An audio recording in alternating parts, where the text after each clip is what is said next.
Hello everyone and welcome to our last post-game lobby of this spring regular season. Joining me here in the studio are still Vedius and Deficio, and the last series of the week was very important. Fnatic taking on Misfits, and in the end, Fnatic besting Misfits and making it to the playoffs. I'm not going to say against all odds, but they had a lot to be up against in this series. I think they did. Misfits were expected to be a strong team, but I also think that coming into the series today, there were still high expectations for Fnatic to be able to take this series, given that when we look back, they put up a very strong fight against G2.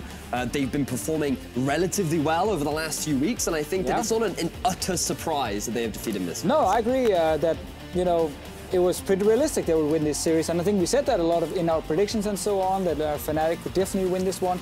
It's just funny how in Group A, Rocket and Fnatic kind of start peaking, at the same time Misfits start slumping. Yeah. And that actually meant that towards the end we had these crazy battles for the last playoff spot, but obviously because Rocket and Fnatic took such a long time to really get to this point, not both of them couldn't make it into playoffs, and Misfits are still obviously sitting there in a secure second place. That they are, but Fnatic, yeah, they came up with a crucial win over Misfits to secure their spot in the playoffs.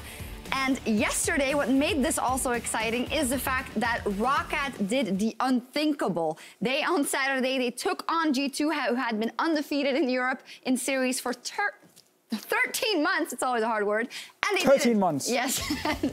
But Rocket also did it against all odds, which made everything so exciting today. The Faxi Taxi, the man behind the madness, the guy that was a big part in the success of Rocket. We talked about it earlier on in the day, and I think you can't discredit Rocket. It was unfortunate that they lost so many games early on into the split, which did make their playoff run difficult. I think the team can be pleased with the growth that they were able to make at the very end of the split. And sure, it is disappointing that they won't make it to playoffs, but at the end of the day, you need the wins, right? It's just so insane that this team for the first many weeks were so bad. Like, they needed a complete clown fiesta against Origin to get a series win, to get confidence, to then obviously start realizing what they were doing was correct. They got a sports psychologist as well, and it just turned everything. Like, I don't understand how you can go from one week to another week from being one of the absolute weakest teams in Europe to suddenly being one of the best performing teams. It means that it was always there. It was always there, but like, to come out. It was like from 1 week. You just said, boop, they turned the page and like, yeah, now we're gonna beat everyone.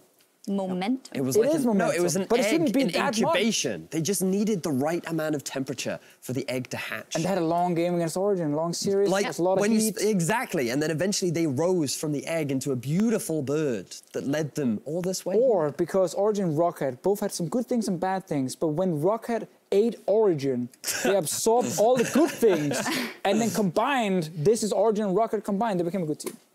I mean, that's one way of it. I thought my bird as example was realistic as that one, and as realistic as any other reason. I like no one can prove me wrong. Anyway, no one can prove me after wrong. 10 weeks of competition, we have the final standings for the 2017 EULCS Spring Split Round Robin. As we see there, G2, Esports, Misfits, and Fnatic, and the Unicorns of Love, H2K, and Splice are going into playoffs. So I think the first thing we can say for certain is that Group B, I think that it was a little bit debatable as to who would make it at the top of the table, but I think that this has met a lot of our expectations. We have at the end of the split, we have 3 very strong teams, and we have Unicorns sitting at the top. Yes. That's a surprise to me that the Unicorns were that strong, though, and they kept that first place. I agree. That was a surprise, you know, coming into the split. I would say HK, Splice, and Unicorns were the heavy favorites from get-go to kind of move into playoffs. Order was then what you could debate, and I think we've seen HK and Unicorns fight for that first place all split long, and Unicorns in the end were the better team, which is why they get it. And that's why I think Group B has been super exciting to watch, and Group A needed some time. But once we got Rocket and Fnatic going, it actually also started delivering. Well, maybe let's quickly touch on, when we look at the playoff picture, how strong each group might be, because the playoffs are just around the corner with the best teams in Europe fighting for a spot in the finals. And our first quarterfinal is Misfits versus Splice, starting Saturday at 5 p.m. Central European Summertime. And you guys have said that, well, actually, it might be that Group B is clearly over all 3 teams stronger than Group A. I think based off of the recent performances of Misfits, the fact that they've been on the downswing, whereas Splice have been on the upswing, thinking back to their very close series against G2, close series against EULCS, H2K, not quite as convincing, but still, the fact that Splice seem to be having a meta that favors them very well, and seem to have a really good understanding of what to do with the lead and how to get themselves a lead, I think that, for me, they're actually the favorites going up against Misfits. I think it's going to be extremely close, and looking at the 2 quarterfinals in the Fnatic series, that doesn't mean H2K will win. That's not how they work in playoffs. But I think the Misfits Splice one is where I can see like this best of 5, like full on 5 games, really back and forth. Comes down to just the day, like the form on the day, who's able to kind of change up the pick and ban phase during games. And that's why I think that quarterfinal is going to be super, super fun to watch, because it's going to be 2 dead even teams. Yeah, the playoffs are going to be hype, and we are going to take a closer look at the playoff matchups, as well as the promotion tournament and more. So if you're watching us in client, load up youtube.com/LOL Esports for the full-length edition of the post-game lobby. All right, and we're going to continue talking about this and the playoffs with the final playoff team locked in. We're going to take a closer look at the specific matchups. Let's talk a bit more in length about first Splice versus Misfits, and then specifically I want to talk about Misfits, because we've said that they lost a series, of course, on the last day versus Fnatic, and the last couple of weeks we've said they are falling off a bit. So the question is, do you see them recovering in time for the playoffs, and is it enough to get that top 4 finish that they have said that they want? I think that it's very capable. Misfits as a team are very capable of being able to take that series win. I think that they have demonstrated that they have a very defined playbook, that they know how to be able to win games depending on how well they get early advantages. But I think that what we've seen today and in the last few weeks is that a lot of the success of the team seems to revolve very heavily around the success of Kakao. And he, as a jungler, seems to rely on being able to make plays, and he will try them regardless on the champion that he's on, and that can either be to the benefit or the detriment of his team. We heard early in the split, Kakao may be MVP of the split candidate, early candidate. Would you still say that now? I think that for his team, he has been extremely valuable. But I think that when you think of him in terms of the whole league and his recent performance, the fact that other teams have been figuring out him as a point to target, I think that it's not as confident as an answer right now. I'm going to say no. I was on the hype train, you know, coming into week 6, around that time of being Kakao, you know, most valuable member, always able to get, you know, really good early games off. But I think right now, the way he works with the rest of the team, it doesn't seem to be the same anymore. And I think something that has been talked about from the Misfits coaching staff, where figuring out the new jungle paths, you know, kind of building on top of what you had from the start of the split, is where Kakao maybe slowed down a little bit. The teams who went to IEM benefited so much from especially the jungle, and Misfits didn't have that luxury. They are now picking it up, and I think another week is going to help them a lot. But I think people have maybe noticed a few trends in also champion picks where they could target Kakao. We saw him value the Elise early. We see some early success on it, that's fine, but other picks you didn't see the same, and that is an issue. But Misfits just, it's strange, because I think just the mid game, especially when they're behind, like you have the stat, I know, because we talked about it before. They have now lost, or won 2 and lost 10 games where they've been behind at 20 minutes. Right, so when they fall behind, so often you watch the game and you're just like, well, where's the opening? You know, where are they going to do anything? It's like, actually, they can't really do anything here. They're not setting up to do anything here. Oh, now this guy got caught, he's dead. Oh, now they lost the tower again. Now the enemy team's setting up Baron, and they become so passive. And I hear from so many players saying, well, they didn't do anything. We just kind of took the entire map and then that was it. When they get early leads against Misfits, and that's a huge issue. Yeah, that's definitely something that they're going to have to work on together with their coach Hussein as well. But in the context of this matchup versus Splice, you talked a lot about Kakao. So where do you see big discrepancies in the singular matchups? And does it matter, or is the fact that they are that passive in the mid game something where Splice could take big advantages of? I actually think when I think of Splice, I'm largely thinking of the bottom lane, especially in the recent weeks. I know we had a bit of a fun game earlier in the day, but it's also a highlight of the synergy that you have between Kobbe and Mickey. They've been playing together for a while now, and when you give a playmaking champion to an individual like Mickey, he is really good during the laning phase in particular. Like, sure, he might make a few questionable decisions come the mid and late game, but during the early laning phase, that bottom lane is extremely powerful for Splice, and I think that that is actually a big window that they can look to take advantage of. Yeah, I think the lanes are really even, like across the entire board here. I think Alpha and Wonder also up in the top lane, like are two of the big superstars you can look at on these two teams. Mid lane, though. Talk to me about Power Vivo versus Sjokz. Well, that's the thing. It's so rare that either of these two mid laners are the ones getting that one early kill and then takes it and use it to get 5-6 other kills. I think especially Power Vivo has been insanely consistent. Where I think Sjokz maybe has gambled a little bit more on some of the plays he's making, where there is definitely openings for Power Vivo. But I don't think in the laning phase it's going to matter. I think that's going to be really even.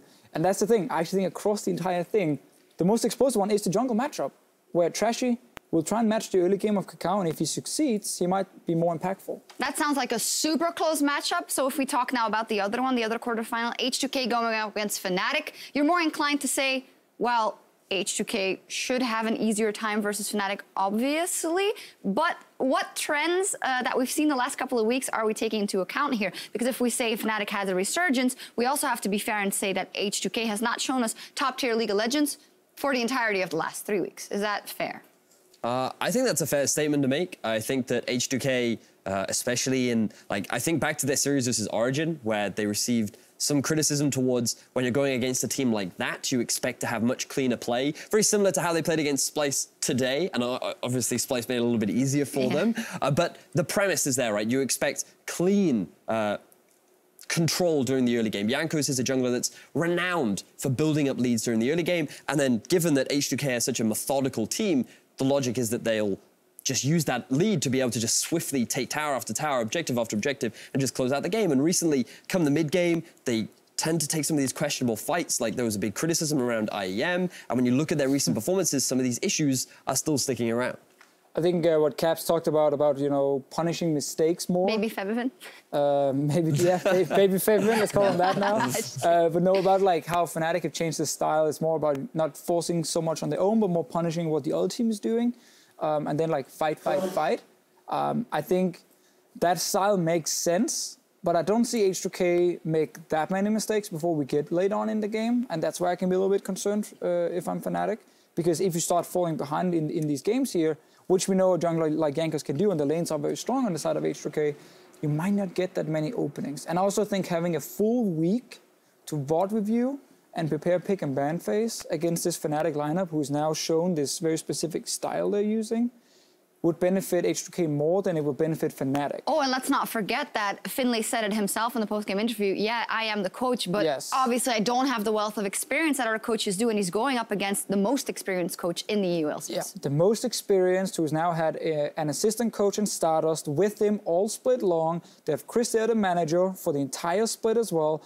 It is not often H2K have had the same staff for the entire split they have now, so they should benefit more from an extra week. I think Fnatic, if they could play the game right now, they would take it and just say, yeah, you know what, no prep time, let's just play. And then I think Fnatic would have a better chance. Yeah, we'll see. The final thing I do want to say about that, just for Fnatic, we also saw it in a post-game interview, obviously the fans rallied then behind them, and the fans have had to endure a bit. This split, and I just want to see the hunger. If Fnatic shows up, and even if it is with the same strategy, they absolutely have to play to win, and I think they have to... We always say, oh, it's built on the pillars of Reckless and Soaz and the old schoolers, but I feel that the energy of a Broxa and a Caps is what has made me enticed by Fnatic today, and the fact that they seem so happy and hungry that they have made it, and that's kind of the positive energy that you want to see translate onto the Rift. Well, naturally, I think that one of the things that me as a viewer has always wanted to see from Fnatic is them having fun and enjoying playing as a team and together, and that's something that we've been seeing more from teams like Vitality now that they have nothing to lose, and I feel like today we saw a glimmer of it towards the end of the series once they know that they've been able to lock in playoffs, and coming into the quarterfinals, I think that it is a really big thing for Fnatic to change that mindset of just being like, look, we've made it to the playoffs on our first split. Yes, we've had a really rough time, but H2K is an opponent that we can challenge, and all we need to do is come together as a team and figure out how to beat them. We've also seen Broxa have really good early games, especially on Lee Sin, mainly on Lee Sin. If he's able to do that again in a playoff series, then that's a big thing for them. Sadly for him, when that champion gets removed, we have seen a much different performance. And in a best of 5, it's hard to kind of stick to 1 or 2 picks only.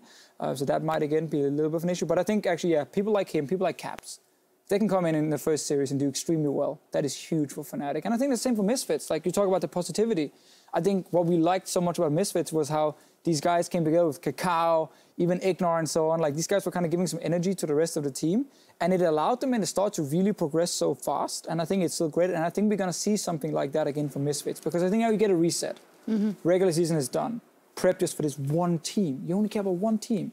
And I think that's where Misfits might bounce back and become a strong team again. Speaking about resets, talk to me about the possible reseeding in the playoff system, Vedius. Yes, so the semi-finals are reseeded in one of two ways, so that teams from Group A play Group B.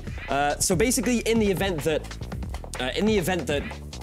I've muddled my own words up now, right? Allow me to recollect myself. Yes. So basically, you want Group B to fight up against Group A in the semi-finals. That's your expectations. However, there is the possibility that all of Group A from the quarterfinals or all of Group B could go up into the semi-finals. So to alleviate that issue, what you don't want to happen is you don't want the possible two best teams in the league going up against each other. So if we just say, for example, G2 and Misfits went up against one another, there's the possibility that you have the two best teams. So Misfits would end up facing the Unicorns of Love. So you'd end up having B1 versus A2 and A1 versus A3, and vice versa if Group B were the ones to make it through. So that's how the reseeding works out, and it's just to make sure that the strongest seeds have the best seeding going into the semi-finals. Hopefully that was explained well. I think it was. I think it made a lot of sense. Like, again, just you can use the teams as the good example. You know, if Misfits beats Splice, and then Fnatic beats H2K, then Fnatic will face G2 because Fnatic is the lowest seed then going into the semi-final, and Misfits will then take on Unicorns of Love. If anything, the playoffs are going to be super exciting. Who wins them? Betty, fire round. Who's going to win the whole playoffs? Who wins the playoffs? G2. G2's the easy one. Yeah, easy one. I'm going Unicorns of Love. Yeah. They're gonna do it. It's their best shot. It is their best shot. Maybe the very first split, but even then I actually thought they were a little bit of an underdog compared to Fnatic, but Fnatic weren't like really defined yet. But I think Unicorns of Love are coming in as at least the second strongest team right now, from what we've seen in Group A, from what we've seen from the other Group B teams. And this is their chance to go at least to the final and then challenge someone like G2. And also in the Sheepy's hometown, Hamburg, I mean, do you need any more kind of spurring on if they end up in Hamburg? I mean, I guess he's hyped and pick and ban face. You also need a flock of unicorns. That's what you need. Wouldn't it be great to have half the stadium just in unicorn outfits? That would probably happen if they make it to the final. That is the future. If they make it to the final. But at the other end of the standings, there's a whole other prize on the line in the coming week. There is the promotion tournament, and Giants, they have until Monday to choose which challenger team they will end up facing, and OG as well. So we'll see if we have Giants going up against Misfits Academy or Fnatic Academy, and same for OG. Yeah, and this is the same format if you watch the North American promotion tournament, where first you have these opening rounds. The two winners will then face each other, and the winner of that one is in the LCS. While the two losers of the original game will then face the loser of that winner's match for the last spot. So it is double elimination. You are not knocked out by just losing one BO5, which is very important for everyone.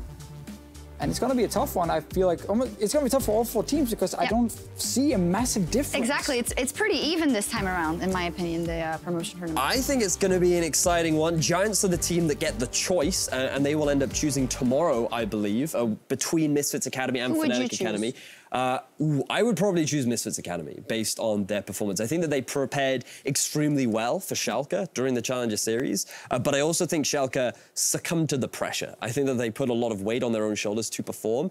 Misfits Academy took advantage of that, and they took a lot of people by surprise. If they do take Misfits Academy, then we get that OG versus Fnatic Academy matchup, and of course, Amazing has a thing or two there in the history in OG. Of course, it's double elimination. I think Fnatic Academy would destroy Origin, personally. We talked about it at the very start of the split, and I think it's worth rehashing. Origin came in as a challenger team. Like, it was a roster full of it was a roster full of challenger players that are now debuting on the LCS stage. They have not won a series throughout the regular split, and in the event that they were to go up against Fnatic Academy, there's the likes of Kikis, there's the likes of Amazing. This is a lineup that has a lot of valuable experience, and they seem to have a pretty good understanding of the meta right now. So I think that Origin would really struggle against a roster like Fnatic. Now, I've been involved with promotion tournaments ever since I was a player, and it's been many, many years now, and every single time where you feel like one team looks really weak coming into it, once they sit down on stage, you can just throw it all up in the air, because all of a sudden then the nerves kicks in, or ooh, that was a missed opportunity in some sort of pick and ban phase, maybe the scouting was a little bit off, and then that team that's supposed to be really bad actually ends up playing really well. And it's happened so many times, but I do agree Origin will look like one of the weaker teams, but I don't think the two challenger guys have looked that much stronger if we look at the games they've played. And to that, it was Crepo mentioning it the other day, how, you know, a team like Origin, they've done it all. They've been there for a while now. They've played the whole split on the stage, and another team, this is all they've been working towards, this promotion tournament to get into the LCS. So when that first game comes and you lose that first game, that's something you haven't dealt with until then in the promotion tournament. You have to rebound immediately. So it's like we see in the NA promotion tournament as well. It always turns into these long games and to these split-second barons and this and whatnot, a bit of a fiesta here and there, but just you see how important it is and how mentally draining a promotion tournament is. Just imagine all the casters started fighting. Loser would lose his job. You know, it would be also a really weird fight. All right, you want to go? No, Vedi, you go first. You go first. All right, just kidding. All split long, we have been naming our players of the series. So let's see who ended up on top in that one. Wonder, is there? And nobody can catch him. Obviously not, because there are no more games in the regular season. But Deficio, can you explain to me how this funnels into the MVP and so of the split? Yeah, the votes we have obviously are basically every player of the series you have, you can time with 3. So you get 3 points for one player of the series vote here, and you can see one has 6 of them, so that's obviously quite a few points for him, towards the actual MVP standing. It's not towards, you know, all pro team or rookie, it's just the MVP. Now, everyone who's voting, we got like players, coaches, casters, third-party media voting, and so on. Also picking the players all the way down, and if you vote number 1 for someone on MVP, he gets 3 points as well. So it helps a little bit. It's not the defining factor. It's mainly for honor, you know, and for fun we have this. Wonder has this at least. And Deficio, if people wanted more information on this MVP, where could they find that? Well, you can go to eu.lolesports.com, and there's an article detailing the rules. Spoiler, they're very much the same as last split, where, again, we have the votes all the way down. Only new thing we added, because there's a lot of drama about this, you cannot vote for your own players, your own team, so we don't get the same situation where someone is just voting for the 5 players and then vote for nothing else. And I can't vote for Deficio. Who's my MVP? I haven't actually locked it in just yet, but I think I'm going Perks. You going Perks? Well, interesting. He too is actually my MVP as well. Same. Spoiler alert. That's the now I'm going Sven, because I don't want your vote. No, well, I was going to say my MVP is all of you and all the production crew for, you know, for if you can't put that on the regular ballot, season. that will be I tried to write Deficio in. I was like, let Deficio be the MVP, please. No, but that was it for the regular season, at least in spring. But be sure to tune in for the playoff quarterfinals starting on Saturday with Misfits versus Splice. Our broadcast for that game will begin at 5 p.m. Central European Summertime. We are into territory of best of 5s, very interestingly. And then on Sunday, we'll have H2K versus Fnatic. But to start the week, we will have the promotion tournament with our first best of 5 series coming up on Thursday at 5 p.m. Central European Summertime. So right before that, so for us, no break. It just goes straight from the end of the regular season into the promotion tournament and the playoffs, which is spicy for the teams. League of Legends, lots of it. And we will also be joined by Medic from the promotion tournament as well. Ah, cool. Ooh. Cool. Anyone else? Anyone else coming? Me. Hello. Cool. I was more on the Medic hype. I'm excited. I'm actually super. I love watching promotion tournament. It's the funniest stuff ever because you just have you have mistakes, but you also have cool plays. It's people's jobs on the lines. But there's a Kali too. We saw it twice from Kikis. He's gonna play it. He's gonna play it. Yeah. Yeah. I know you want me to quit, but I'm just going to see how far you guys just go. I was going to throw this pen at you. All right. Okay, let's stop there then. With playoffs on the horizon, it is time for the sun to set here on the post-game lobby and on the 2017 spring regular season. Thank you guys so much for watching. The landscape of the EULCS is changing, and we hope you'll join us next week to watch it happen. Good night, mates. Hug me, Deficio.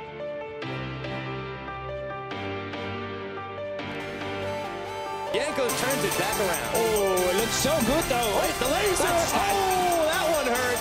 In comes Wonder, right around the backside, looking for Nuclear. Doesn't have the damage, but a double kill for Sjokz. Trashy Sjokz trying to scramble out of here, but Trashy's gone down. I blame Coach for this one. Yeah, I'm going bot. Nuclear on a rampage kill now, and that's a double for Febvin as he's able to knock a couple down. Dude, come on. Come on, give me a hug. I love that. That is coach camaraderie right there. Sjokz, he's dying quite a lot as well. Tried to get the true shot off, but Febvin popped him. He hit it. Well, Cavalry's arrived. Oh, he's not getting hurt. Nowhere to go, unfortunately. Shields aren't going to save you this time. Shut down by Trashy. But this game was not splicey enough. H2K are going to take the series, mopping the floor, play it safe, play it standard, and just win the game. Mom, we got the camera. Auto attacks goes out. Already used the parry chain. CC comes in. Hextech ultimatum. Don't even need to die. Alfari just taking his time waiting. In comes the Kennen. Buying a bit of time. Alfari getting locked down. Trying to leap back in on So as Flash to extend. Gets the kill. Reckless wants one back. He's going to get it. Out comes the Realm War. Brock's going to try to leap to safety, but Hansama's just right there. That's the Rampage, that's the Baron Misfits. Been available, out comes the Realm Warp. The Nexus is exposed. Misfits, they sneak right back. They're gonna take game one, and Fnatic looking lost. Mari has been locked up. He's trying to dive out. I don't know if he's gonna be able to make it. Brock's taking his time on the Sonic Wave. He has to wait for the flash. Gets it. First blood. Resonating strike, the auto attack, the Alfari pulling back. The team is simply too far ahead. Power Field doesn't have any mana. He's got the blue buff, but it is not enough. Down goes Cacao. Caps on a killing spree. Baron. They're already low. I will kill them if they come. Fnatic bring down the guillotine right here to Misfits.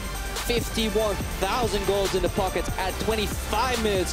What a statement game from Fnatic. 25 minutes, Crepo. Bit of time, leaps up, leaps down, takes him out. Will he drop in return? Yes, the 1-for-1 for Fnatic. He drops, he's down, it's only Alfari. 1v3, Alfari, you are not enough to stop Fnatic. They're pushing in, they're looking for more. Gonna retreat back to the base. Fnatic tower in their sights. Nexus in their sights. Playoffs for the 9th time in a row. Fnatic make their home at the top of the EULCS.